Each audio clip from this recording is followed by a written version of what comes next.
그리스도 예수께 잡힌 바 된 그것이 주제고요.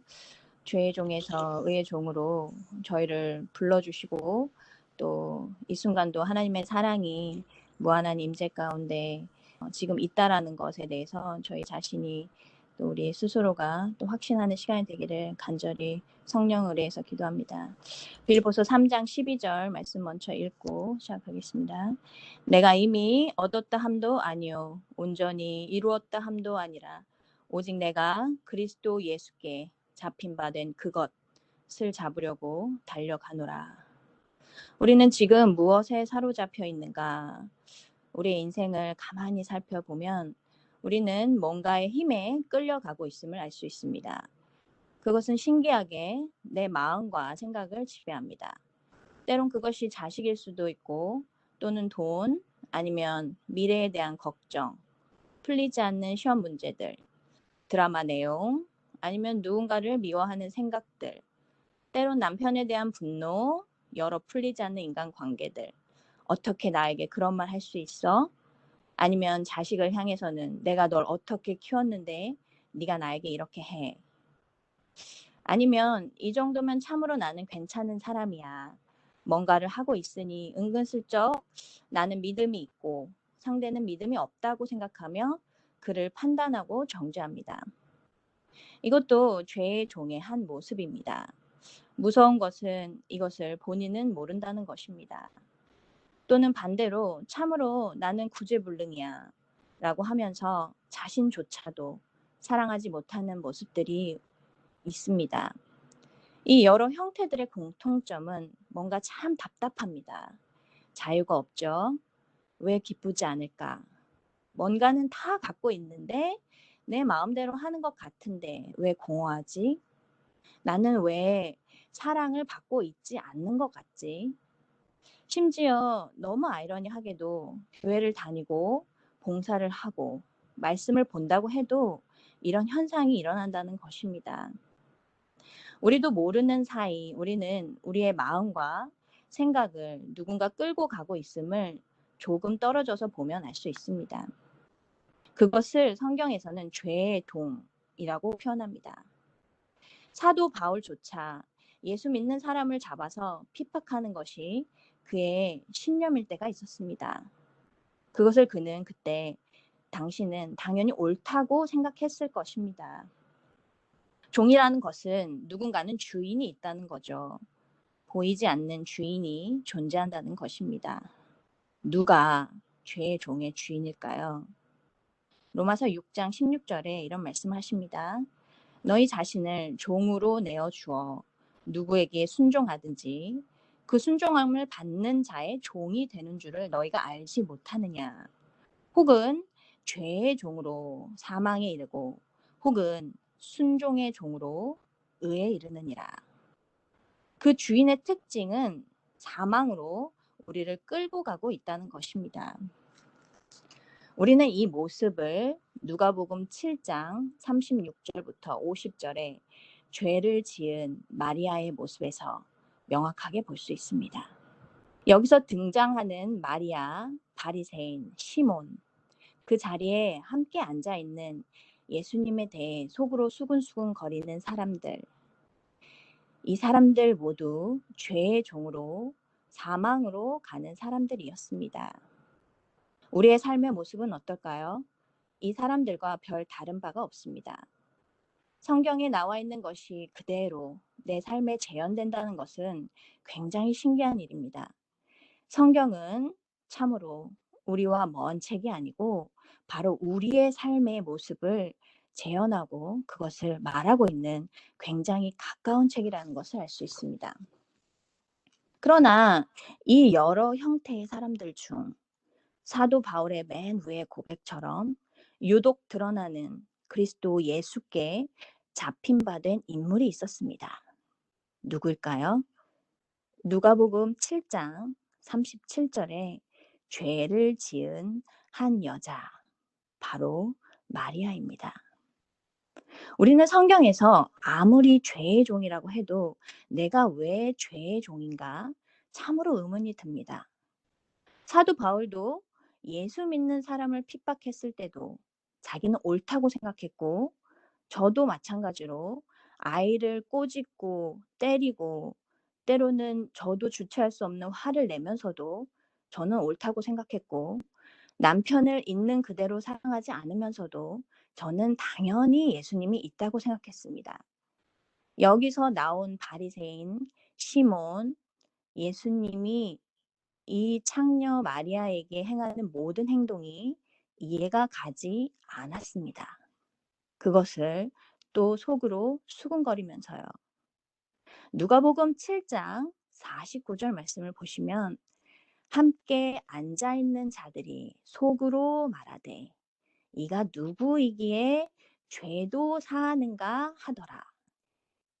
예수님께 관심이 있어 그분을 초청했지만 정작 예수님을 몰라도 너무 모르는 말을 하고 있죠. 그것도 속으로요. 예수님이 죄사함의 권세가 있다는 것을 몰랐다는 것입니다.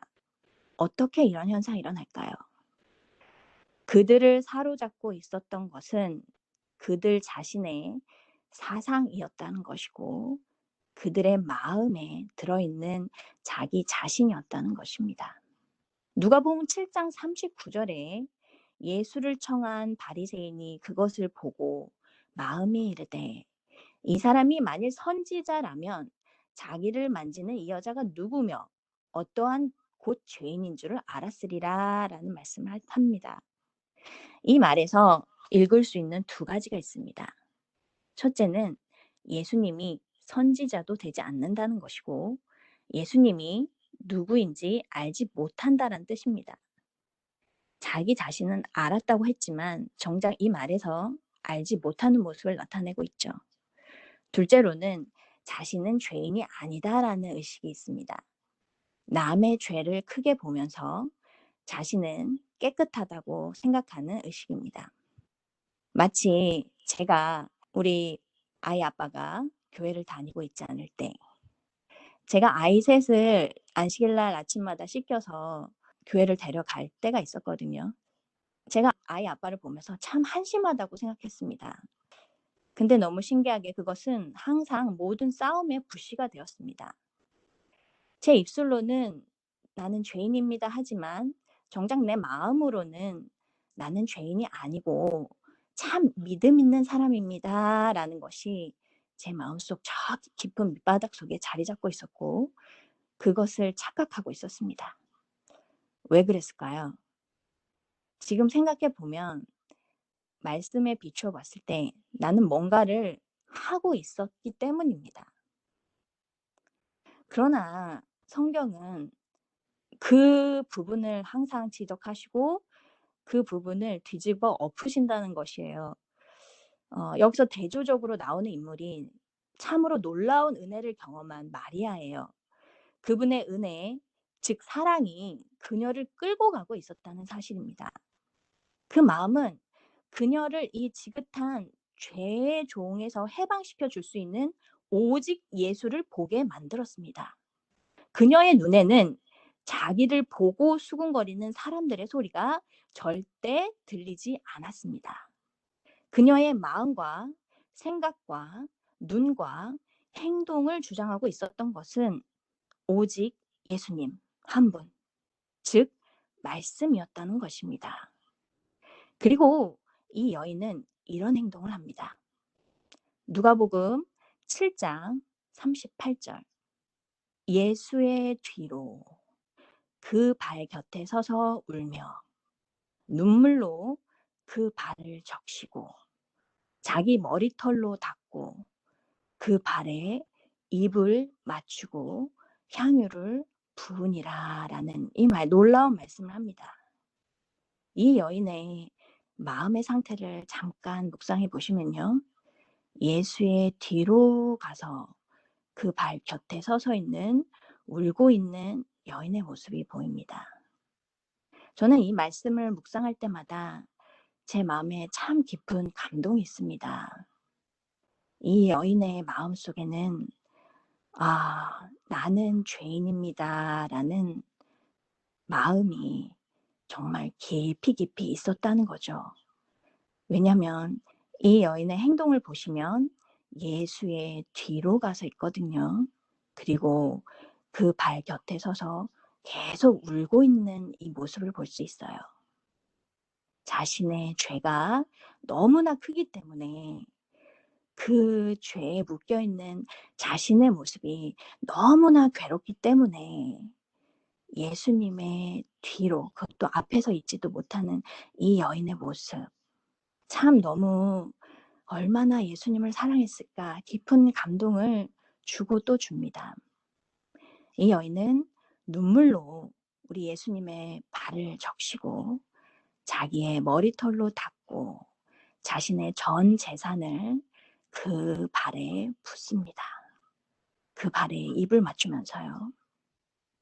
놀랍게도 그 고백은 하나님의 사랑에 잠기게 하며 의의 종으로 거룩함에 이르는 열매를 맺습니다. 로마서 6장 22절. 그러나 이제는 너희가 죄로부터 해방되고 하나님께 종이 되어 거룩함에 이르는 열매를 맺었으니 라는 표현을 하십니다.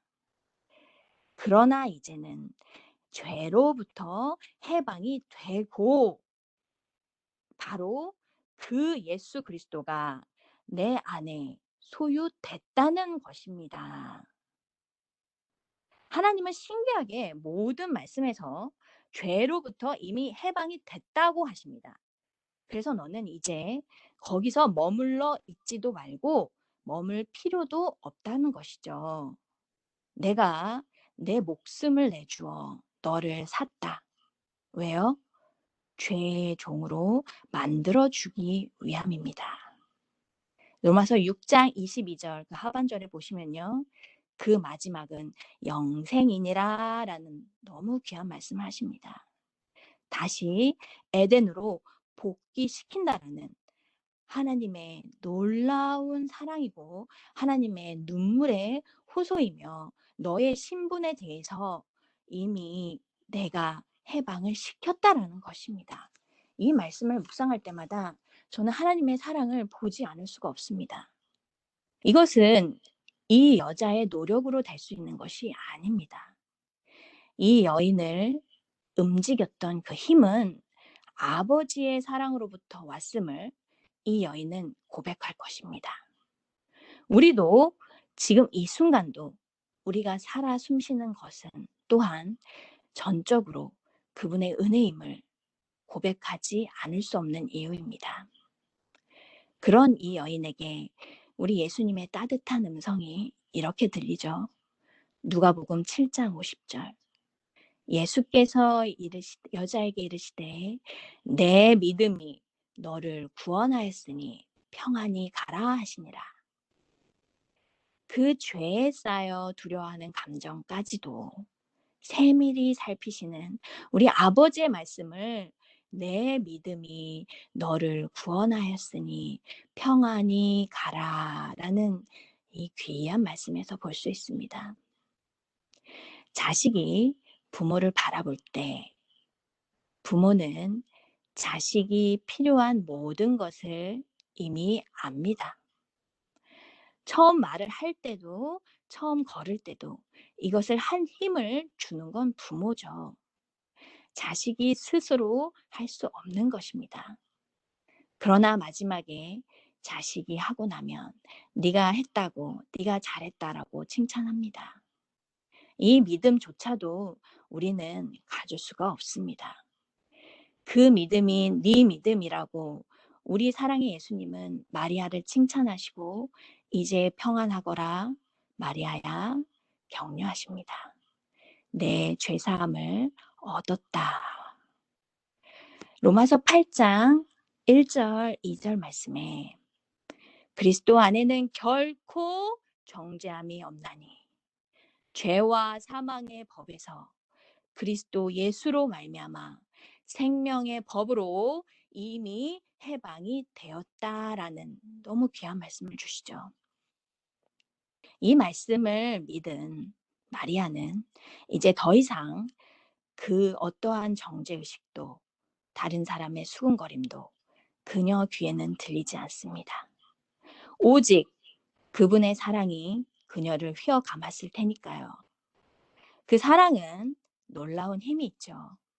그녀를 옛날의 삶으로 돌아가지 않게 만드는 힘이 있습니다. 그리고 그 사랑이 넘치고 넘치면 나도 모르게 나와 같은 죄의 종에 쌓여 허덕이고 힘들어하는 다른 사람들을 향해 외치죠. 그 아픔을 알기에 너도 여기서 해방이 되었다라고 이 복된 소식을 나도 모르게 전달하고 있는 모습이 나타납니다. 진정한 성화의 모습이 무엇일까요? 저는 이걸 굉장히 많이 묵상을 하는데요. 무엇이 진정한 성화일까? 성화는 커간다는 의미인데 그 커간다는 것은 바로 부모의 마음을 점점 더 알아간다는 뜻인 것 같습니다. 부모가 자식에게 바라는 것이 딱 한 가지가 있다면 엄마의 사랑을 아는 것입니다. 어떠한 경우에도 엄마는, 아빠는 너를 놓지 않는다는 거죠. 그 사랑은 신기하게 나의 죄가 드러나면 드러날수록 강해집니다. 누가복음 7장 47절 말씀에 죄가 더한 곳에 은혜가 더하며 그 죄가 점점점 깨달아질수록 하나님의 사랑이 점점점 다가온다고 우리 예수님께서 말씀하고 계시죠. 바로 십자가의 예수님이 더 선명히 보이게 되는 성화의 과정이라는 것을 묵상해 봅니다. 제가 이것을 묵상할 때 우리 3살 예준이를 한번 생각해 봅니다. 물건을 뒤에 숨기고 있으면서 자신의 잘못을 모르죠. 무엇을 됐는지조차도 몰라요. 그렇게 했을 때 저는 어떻게 하죠? 너 거기 숨긴 거 나쁜 거야 라고 아이에게 죄를 지적합니다. 그리고 엄마는 너를 이만큼 사랑한다 라고 그 아이를 안아주죠. 그 아이가 이것을 받았을 때 그 아이는 무엇을 느낄까요? 엄마가 내 죄를 지적해서 엄마 나빠라고 할까요? 아니면 엄마의 사랑을 느낄까요? 이 아이는 분명 나의 죄가 있지만 그것을 감싸는 엄마의 사랑을 느낄 것입니다. 그리고 그것이 죄라는 것을 이 아이는 알게 되죠. 이 성화의 과정을 더 깊이 묵상하기를 원합니다. 이 죽은 자를, 저 같은 정말 죽은 자를 무엇이 죄인지도 모르고 열심히 남을 마음과 생각으로 판단하며 또는 속으로 예수님은 이런 존재일 거야 판단하고 때론 그분을 원망하고 살아온 저의 세월들이 있습니다. 얼마나 그 삶이 답답하고 공허했는지 참으로 이런 저를 받아주신 하나님을 너무너무 감사하지 않을 수 없습니다. 이런 저를 우리 하나님, 우리 예수님은 끝까지 포기 아니하셨고 나는 너를 살린 너의 아버지라고 그 사랑의 깊이가 무엇인지 다가오시고 다가오시고 또 다가오시고 너무나 바빠서 다른 소리에 정신이 팔려 있을 때도 그 소리를 못 들어도 또 들려주시려고 또 오시고 또 오시고 오신 정말 사랑이 많으신 우리 아버지를 오늘도 저는 더 간절히 보기를 소망합니다. 감사합니다.